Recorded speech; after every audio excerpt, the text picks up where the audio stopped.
Ang sigaw sa eskolta ni Manila, 1,975. Sa pusod ng Maynila, may isang lumang gusali sa eskolta na matagal nang iniwan. Ang Casa Luzon, isang dating hotel noong panahon ng Kastila, pagkatapos ay ginawang ospital noong digmaan. Ngayon, isa na lang itong anino ng nakaraan. Ayon sa mga matatanda, may mga hindi nakikitang nilalang na nananatili rito. Mga kaluluwang hindi matahimik, at isang itinalagang bantay, isang nilalang na hindi mo dapat makita. Pero sa kabila ng babala, may mga mangilan-nilang matapang o mapangahas na pumapasok. At isa na rito si Paolo, isang batang photographer na mahilig sa mga lumang gusali. Ngunit sa gabing iyon, natuklasan niya ang isang bagay na hindi dapat makita. 10:45 UL sa loob ng Casa Luzon.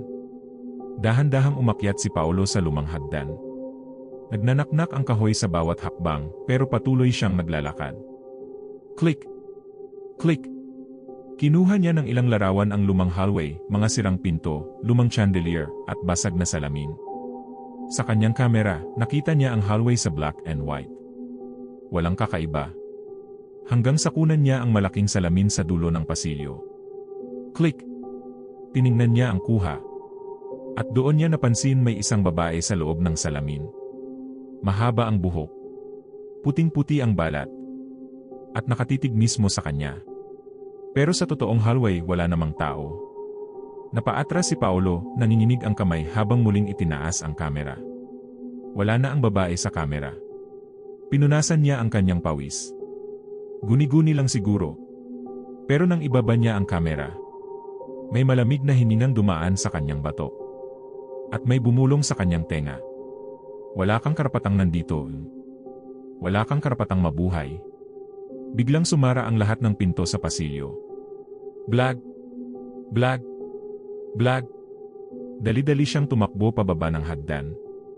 Nanginginig siya, nalilito kung anong nangyayari.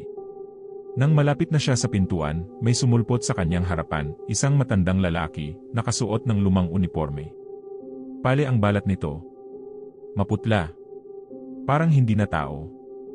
Anong ginagawa mo rito? Tinig ng matanda, malamig na parang walang buhay. Hindi ko alam, aalis na po ako . Ngumiti ang matanda.